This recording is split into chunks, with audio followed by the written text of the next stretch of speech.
आकाशवाणी मुंबई.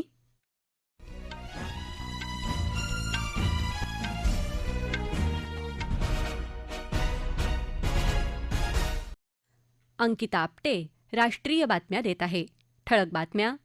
कृत्रिम बुद्धिमत्ता ही भारतीय अर्थव्यवस्थेची चालक म्हणून पुढे येत असल्याचं राष्ट्रपती द्रौपदी मुर्मू यांचं प्रतिपादन. विकसित भारत जी रामजी योजनेत शेती आणि रोजगार हमी यांचा योग्य समतोल साधला असल्याची केंद्रीय कृषी मंत्र्यांची ग्वाही. देशातली पहिली वंदे भारत स्लीपर ट्रेन लवकरच सुरू होणार अशी रेल्वे मंत्र्यांची घोषणा. जीएसटीच्या डिसेंबर महिन्यातल्या संकलनात गेल्या वर्षीच्या डिसेंबरच्या तुलनेत 6.1% वाढ. आणि नववर्षाच्या पूर्वसंध्येला स्वित्झर्लंडमध्ये बारला लागलेल्या आगीत मोठी जीवितहानी झाल्याची भीती. जगातली तिसरी सर्वात मोठी अर्थव्यवस्था बनण्याच्या दिशेनं भारत वेगाने प्रगती करत असून कृत्रिम बुद्धिमत्ता ही भारतीय अर्थव्यवस्थेची चालक म्हणून पुढे येत आहे असं राष्ट्रपती द्रौपदी मुर्मू यांनी म्हटलं आहे.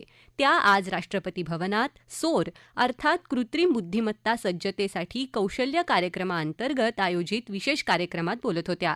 कृत्रिम बुद्धिमत्ता हे केवळ तंत्रज्ञान नसून भारतात सकारात्मक बदल आणण्याची संधी आहे असं त्या म्हणाल्या.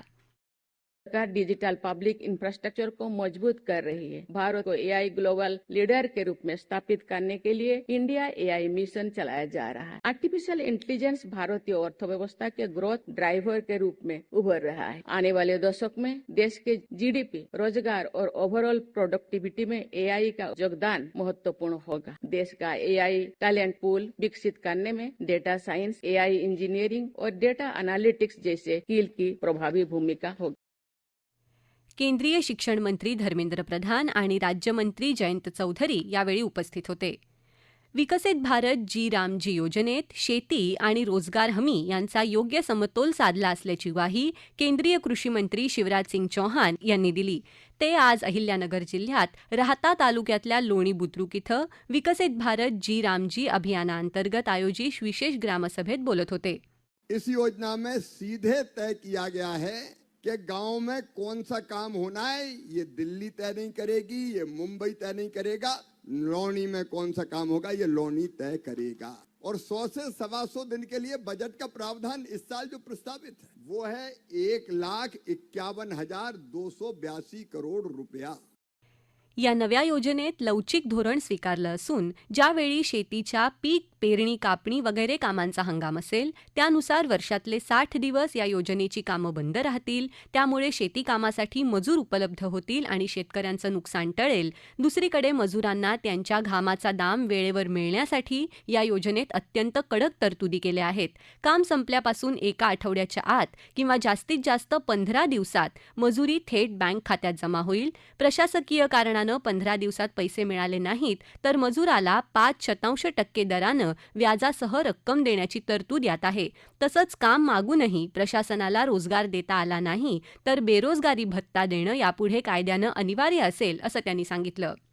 देशातली पहिली वंदे भारत स्लीपर ट्रेन लवकरच सुरू होणार असून प्रधानमंत्री नरेंद्र मोदी येत्या काही दिवसात या गाडीला हिरवा झेंडा दाखवतील अशी घोषणा रेल्वे मंत्री अश्विनी वैष्णव यांनी केली आहे.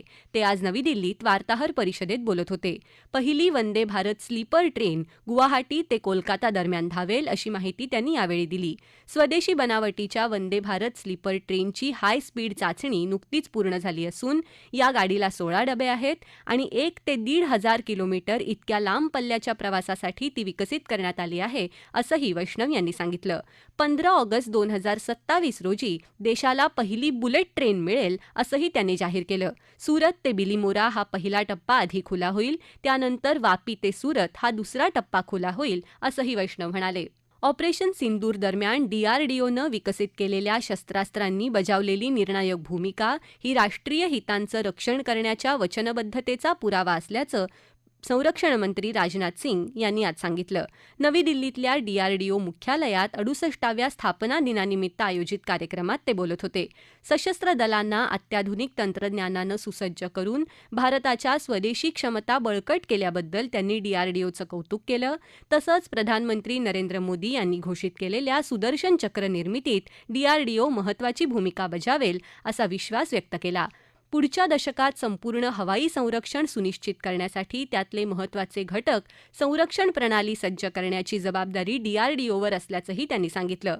या राष्ट्रीय बातम्या आकाशवाणीच्या मुंबई केंद्रावरून देत आहोत. आकाशवाणी मुंबईच्या AIR न्यूज मुंबई या इंस्टाग्राम पेजवर तुम्हाला दिवसभर महत्त्वाच्या बातम्या वाचता येतील. राष्ट्रीय बातमीपत्रात आपलं पुन्हा एकदा स्वागत.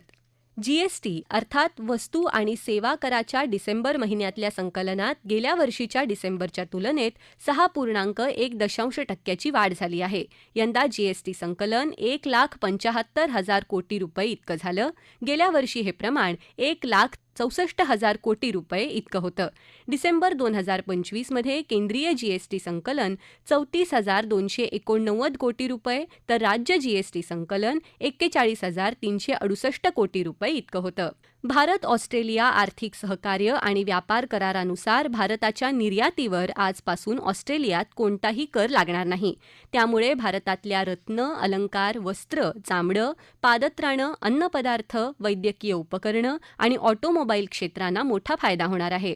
तर ऑस्ट्रेलियातून भारतात येणाऱ्या सुमारे 70% वस्तूंवरचं आयात शुल्क कमी किंवा रद्द होणार आहे. केंद्रीय वाणिज्य आणि उद्योग मंत्री पियुष गोयल यांनी काहीच दिवसांपूर्वी ही घोषणा केली होती. 2025 हे वर्ष भारतीय क्रीडा क्षेत्रासाठी महत्त्वाचं ठरलं. या वर्षात आंतरराष्ट्रीय स्तरावर पदकांची कमाई तर झालीच, पण खेळांमध्ये विक्रमी सरकारी गुंतवणूक, महत्त्वाच्या धोरणात्मक सुधारणा आणि विस्तारित पायाभूत सुविधांनी भारतीय क्रीडा विश्वात नव्या युगाचा पाया रचला. अधिक जाणून घेऊया आमच्या प्रतिनिधीकडून. क्रीडाविषयक धोरणांमध्ये झालेल्या सुधारणांचा सकारात्मक परिणाम 2025मध्ये दिसून आला. या वर्षात विविध स्पर्धांमध्ये भारतीय खेळाडूंनी दमदार कामगिरी केली. भारतीय महिला क्रिकेट संघानं ICC विश्वचषक जिंकला. अंध महिला क्रिकेट संघानंही T20 विश्वचषकावर आपलं नाव कोरलं. भारतीय खेळाडूंनी बॉक्सिंग कप स्पर्धेच्या अंतिम दिवशी 9 सुवर्णपदकांची कमाई केली. आशियाई युवा क्रीडा स्पर्धेत भारतानं 48 पदकं जिंकून आत्तापर्यंतची सर्वोत्तम कामगिरी नोंदवली. भारतीय पुरुष क्रिकेट संघानं न्यूझीलंडचा पराभव करून ICC चॅम्पियन्स ट्रॉफी जिंकली. पहिला खो खो विश्वचषक भारतीय महिला संघानं पटकावला. आशिया चषक हॉकी स्पर्धेचं विजेतेपदही यंदा भारतानं मिळवलं. पॅरा तिरंदाजी स्पर्धेत शीतल देवी हिनं तर फिडे महिला बुद्धिबळ विश्वचषक स्पर्धेत दिव्या देशमुख हिनं आपलं नाणं खणखणीत वाजवलं. तळागाळातल्या खेळाडूंना प्रोत्साहन देण्यासाठी यंदाही खेलो इंडिया स्पर्धेचं आयोजन करण्यात आलं होतं.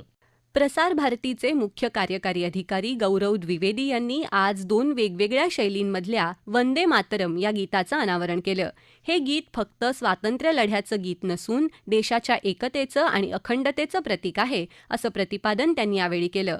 आकाशवाणी अशा एकंदर 25 शैलींमध्ये या गीताचं सादरीकरण करणार आहे. 99व्या अखिल भारतीय मराठी साहित्य संमेलनाला आजपासून साताऱ्यात सुरुवात झाली.